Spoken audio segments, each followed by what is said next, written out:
Welcome to Pankinen Financial Perspective with Ashton Pankinen from Pankinen Financial Group. Planning for your financial future means navigating challenges like market volatility, inflation, and retirement income. Pankinen Financial Perspective is here to help by addressing common financial concerns, sharing valuable strategies, and exploring ways you can work toward your financial goals. Now let's get started with Pankinen Financial Perspective. Hello and welcome to Pankinen Financial Perspective. My name is Ashton Pankinen from Pankinen Financial Group. If you'd like more information about what you're here during today's show, give us a call at 952-873-2703 or visit us online at pankinenfinancial.com. That's PANKONIN financial.com. And while at my website, click on the radio page, check out past shows, and subscribe to our program on Apple Podcasts, Spotify, or Amazon Music. While everyone's retirement should be customized and reflective of who they are and what their needs are, there are tried and true retirement rules that can potentially help you plan for your golden years. During today's show, we're going to break down two of them: the rule of $1,000 in retirement and the rule of dying with zero. If nothing else, you'll likely hear some information today that will warrant a touch base with your financial advisor. But before we break down these two rules, let me introduce our co-host, Tony Shore, who loves to dig into the rules.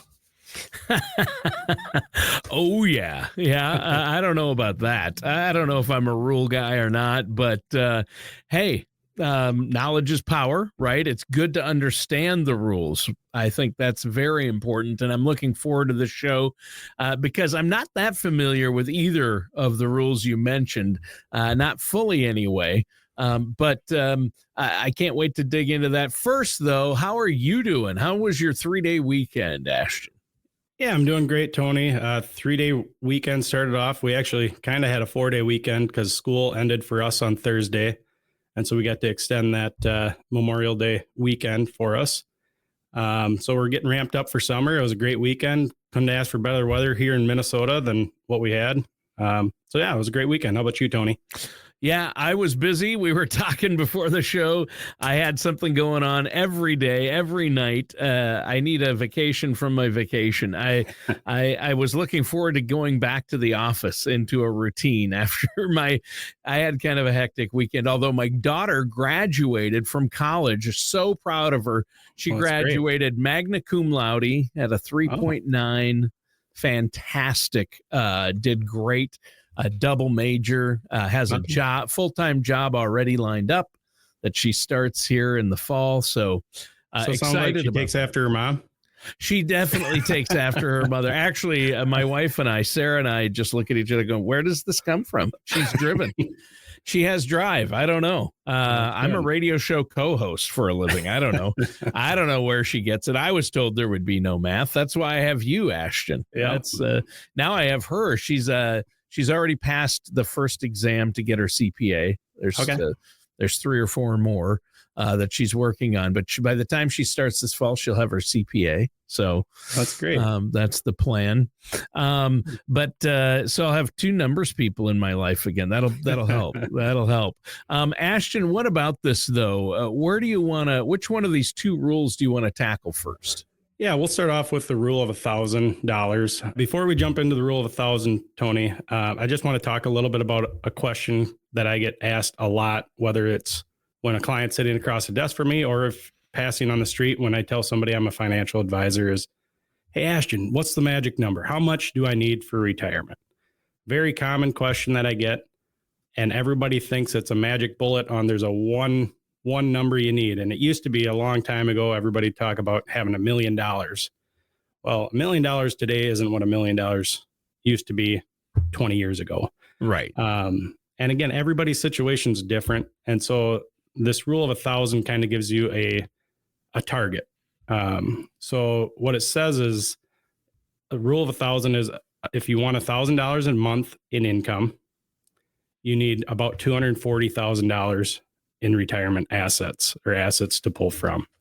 And that's assuming a 5% rate of return and a 5% withdrawal rate.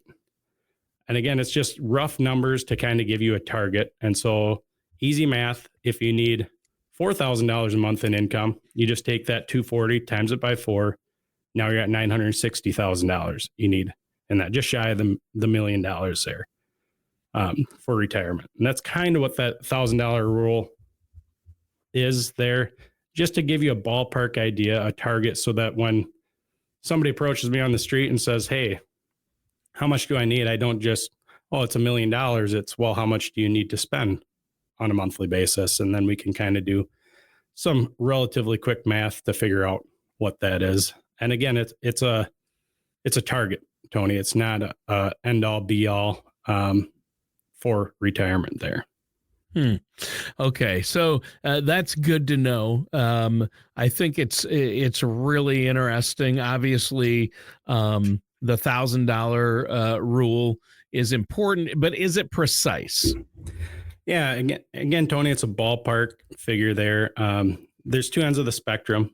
Some people want a Excel spreadsheet with 87 tabs on it and down to the fine line on everything.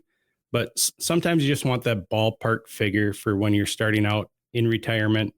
You're 30, 40 years old, you're saving, and you wonder, well, how much do I need in retirement? And so we just want that ballpark figure. But step one of that is kind of figuring out how much you're going to need on a monthly basis in retirement. Tony, I'm sure you've got the Netflix and Disney Plus. You got to keep that in retirement to entertain yourself.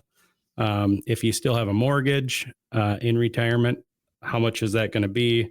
Food, gas. We're always going to have that insurance expense, whether that be vehicle insurance, homeowners insurance, golf. Tony, you probably want to get out and golf a little bit in retirement, that kind of thing. Sure. Anything you want to do when the alarm clock doesn't have to go off every morning anymore. So. Well, I hope, that would be nice, not having to have that alarm clock go off every morning. Yeah. Well, and I joke, I haven't set my alarm in a long time, but I've got 3 alarm clocks that are getting me up every morning in plenty of time. So I bet you do. The family is there to help with that. Yes. Yeah. They're always there. Yeah, the kids, the wife and kids, the same. I guess I don't need an alarm clock, but before we continue talking about this, can you tell us how you, as a financial services professional, can help decide if this rule is right for us or not? Yeah, we can definitely sit down, do a consultation with you to kind of see if it's a good fit for you. The closer you get to retirement, the more precise you want to be with that goal, Tony. You don't want to just kind of have that target. You want to get more precise. Instead of a shotgun approach, maybe you want to use a rifle and really narrow it down on how much you do need, what your income sources are. Because, we talk about this 3-legged stool very often, Tony, in which it's not just your savings alone, whether that be in retirement savings like 401k, IRAs, 403bs, 457s, depending on what type of companies you work for. But it's also going to factor in your Social Security for you and your spouse if you're a married individual. And then any pensions. Again, I know those aren't as common as they used to be, but it is a piece that we sometimes have to look into as well. And so we can definitely have you give us a call at the office here, and we can set up a time to do that consultation. 952-873-2703. Again, that's 952-873-2703, or visit us at our website, pankininfinancial.com. That's PANKONIN financial.com. Okay, Ashton, that's great. And you've been talking about how we should use the rule of 1,000 or how it can be used. What do you have for us next? Yeah. And so again, another way to look at it too is a lot of people think they will need about 70% of their income in retirement. So that 70%, again, easy math. I like round numbers. So let's say you make $100,000. You need approximately that $70,000 in retirement to continue to live the lifestyle you want to live. Most people don't want to live on less income in retirement. Some people want to live on more income in retirement. And so again, another way to look at that is that 70%, which is about $5,800 a month in retirement. And so again, you take that roughly 6 times the 240,000, and you're at about 1.4 million And I think statistically, the average person, that's about what they need to retire. And again, if we're looking at it as big picture, kind of rough number, that 1.4 million seems to be a number that works for a lot of retirees in retirement. So what's one of the biggest issues here then with the rule of 1,000 that people have to be wary of? Yeah, great question, Tony. One of the things is 5% is kind of an aggressive withdrawal rate. Yes. Especially depending on market returns inside of the portfolio or sequence of returns. It's really easy to calculate these financial plans when you assume a flat 4%, 5%, 6%, whatever that is, rate of return. But in reality, Tony, we don't get a flat, exact 4, 5, 6% rate of return. We have ups and downs in there. We've got years where we're down 10%, years where we're up 20%. So those sequence of returns can really come into play. And along with that, we use the 5% number because it's a round number. It's easy. And again, it helps us get to that ballpark number. But most of my plans we put together, we want a 4% or less withdrawal rate, just because we don't want to run out of money in retirement.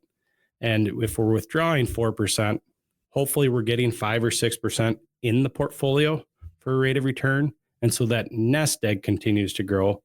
And again, that 4% is a number of your account balance. And so every year, hopefully we get a little bit of a raise to keep up with inflation. As we know, everything gets more expensive every year. And so again, is the $1,000 rule perfect? No, it's not perfect. But again, it gives you a target if you're really lost on, I don't even know where to start. I don't know how much I think I'm going to need. It gives you that target initially there. So you're saying it isn't bad. It's just basic. It gives you a ballpark, right? Yeah. And again, the closer you get to retirement, Tony, the more we want to narrow that target down. And that's where it's really important when, if you're 62 and you're looking at retirement in 3 to 5 years, it's important to sit down and actually fine tune this plan. If you're 30 or 40, again, it gives you a target to at least attain. It's not perfect because there's going to be inflation factored in there too, but at least it gives you a ballpark that, hey, am I saving enough there? Okay. Speaking of that, here's the $1 million question. If you want to use this $1,000 rule or one of these rules that are out there, but you have a saving shortfall, what can you do? Yeah, that's great, Tony. One of the things you can do is start incrementally increasing your contributions that you're doing into your 401k plan. Sure. Depending on your age, you can do catch-up contributions as well. A lot of times you get into your 50s and 60s. You may be empty nesters now, possibly have some of the highest income earning years of your career. So you have some of that extra income that's not needed as much because your expenses are lower and your income's higher. It's a great opportunity to take advantage of catch-up contributions into 401k plans, catch-up contributions in your IRAs, individual retirement accounts, whether that's Roth or traditional IRA, to really beef up that retirement. And little changes like that, Tony, can make a big difference 20, 30 years down the road, or 10, depending on that timeline, 10, 15 years down the road in retirement. Right. Yeah. That it can make a huge difference. So, and again, this rule isn't for everyone, right? That's for sure. But you create a unique strategy for each client, and that helps when it comes to these rules, doesn't it?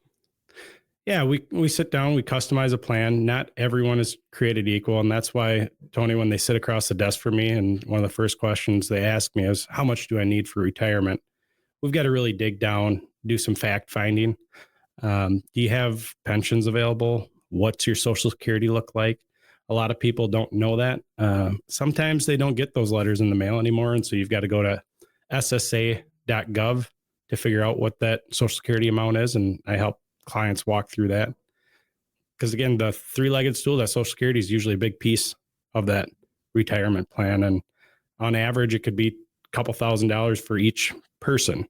And so, if you need $8,000 a month and you can cover half that in Social Security, that really changes the equation, even on the rough numbers of the rule of 1,000. It changes the equation on what we need. And so each plan has to be customized for the individuals, based on their spending, based on what they have available for investments. Right. Yeah. And that makes sense. So we've covered the first rule, but give your phone number and web address for those who have questions or want to get a plan in place or need help reaching their goals for retirement. Yeah, Tony, best way to reach out is by phone here, 952-873-2703. Again, that's 952-873-2703, or follow us online, log in at pankinonfinancial.com. Again, that's Pankinen, Pankonin, financial.com. All right. Thanks, Ashton. And we've covered one rule, the rule of 1,000. What's the next rule? It's called die with zero. That doesn't sound very good. Yeah. So, a lot of clients come in and, Ashton, I want to bounce my last check. I've heard that. Yeah. I want my last check to bounce. Probably for the funeral home. I want that check to bounce. No. Right. And in reality, that's not going to happen. If you could tell me when you're going to die, we could probably get a little closer to that. And I think, thankfully, none of us really know when that time's going to come. Yeah. But yeah, so one of the concepts here is, hey, we've saved for so long to hit this retirement goal. We've well funded our retirement. It's hard to turn that switch from savers mentality onto spending mentality. And so again, the concept is, hey, we've worked hard to get to this point. Let's make sure we take full advantage of our retirement without, and again, the goal is to go down to zero, but that's realistically not going to happen. But to make sure we're spending some of this hard money we've worked for the last 30 years or 40 years before retirement. Right. And that's important. So I've heard that too. I've heard people say, I want my last check to bounce. I think they're joking, or they're at least half joking. Some people might briefly think that. But my argument is, you don't have any loved ones or family or charity that you would want to help out? You really want to die with nothing? I don't think most people would want that. But I know that you also don't want to hoard it, right? You don't want to hold on too tight. You work so hard for that money. You should spend it in retirement, right? Yeah. And you'd mentioned charity and kids, and a lot of the clients end up gifting while they're still alive, rather than leaving, while they're still going to have beneficiaries listed, but rather than leaving the money to the charity or their kids, maybe they take them on a family vacation every year. They've worked hard for this to be able to see their kids enjoy it, rather than, hey, I know I'm going to leave my 3 of my kids $250,000 each. Hey, let's take a family vacation, make some memories, enjoy the time we have together while we're healthy. That's the other part of it, Tony, too, is, you save. In your 30s and 40s, you have time and energy, maybe not that much money. As you get older, you have less time, more money. And then again, in your 60s, early retirement, maybe you're just not able to do as much, or 70s, you're not able to do as much as you were when you were younger. And now you've got time, money. And so again, trying to take care of that stuff early on in retirement. And a lot of times we bucket the money as well there, so that, hey, we're not going to spend down to zero realistically, but how are we going to enjoy this time in our lives, and set a budget on how much we want to spend to make that enjoyment. And a lot of my clients take their family down to Florida for a week, and that's their tradition. And instead of buying them Christmas presents, it's a great opportunity to use that money you've worked so hard for to make long lasting memories for your family. Yeah, I think that's great. I mean, I think the goal isn't to die broke. The goal is to live fully and enjoy what you've built, squeeze everything out of life you can. I love that sentiment. But you have to do your due diligence, and that's where you come in. Are there risks or drawbacks to this die with zero philosophy, though? Yeah, I mean, again, most people aren't gonna fully follow it. Again, it's a target. It's an idea of, hey, we've worked so hard here. Let's not just spend 1% of our retirement balance. Let's maybe work up to 4%, because realistically, you could outlive your money if you do try to. Hey, I think I'll by 85, Tony. That's it. That's all the longer. My grandpa died at 80. My grandma died at 82. There's no way I'm making it to 85. And then all of a sudden we live that long. We don't want to sit there with a zero in our account and now we're living on Social Security only. And so it's a target to, hey, let's spend some of this retirement we've worked so hard to accumulate over the years, whether that's with your family or charities. A lot of times people will list a charity as their beneficiary as their beneficiary if something were to happen to them. But to be able to enjoy giving to that charity while you're still alive, see them benefit from the charity, I think that's a great thing. Another thing we look at doing is qualified charitable distributions. And so once you reach 70 and a half, you're able to give to these charities out of your retirement. And maybe it's money you don't need. Maybe you say, well, Ashton, I really don't need this money. Well, the IRS at 73 is going to make you take the money out. And so we can actually do a charitable donation and not pay tax on that money and still get your standard deduction in there. And so it's a great way to give to charity while you're still alive with money that you probably don't need or, you meant to leave to charity anyways. Yeah. Yeah, I would agree. I think that's really important. So the question, should we follow this die with zero rule? I mean, obviously it's not for everybody, but that's a good question for a financial services professional after they see where you're at, right? Yeah, again, we sit down, we see what the true goals are. And because the real goals isn't to die broke, it's to live fully, as you mentioned, Tony. And so we want to sit down, create a customized plan for you. I've had clients come in where we've been together a few years in retirement, and that nest egg keeps growing.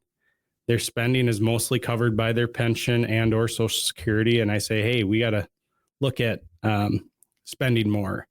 And, and they look at me like, oh, geez, I've been saving my whole life. Like, Ashton, do you think I can afford this new snowmobile? And well, if it's something that brings you joy and it's, $12,000-$15,000, whatever it is, and it's worked into our 4% or less withdrawal rate, it's definitely something that it's time to do. Or Ashton, we're thinking about taking a trip and how much can we afford? And so again, it's conversations we have all the time with clients, or we start gifting strategies to the children as well. So that, again, you can see your children enjoy this money.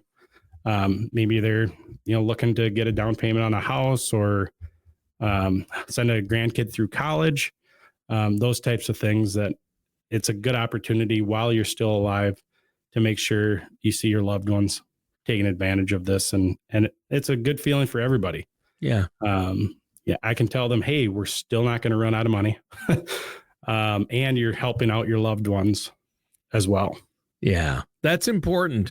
Well, Ashton, really good information in today's show. There are so many different rules of thumb and strategies that you hear out there. I think the bottom line is you need a plan in place, but it has to be uniquely customized for you, as you just explained. And that's where you come in. How can our listeners out there and get a hold of you and set up that no charge, no obligation consultation to get their questions answered and get a start on that plan? Yeah, Tony, they can give our office a call at 952-873-2703. Again, that number is 952-873-2703, or visit us at pankinenfinancial.com. That's PANKONIN financial.com.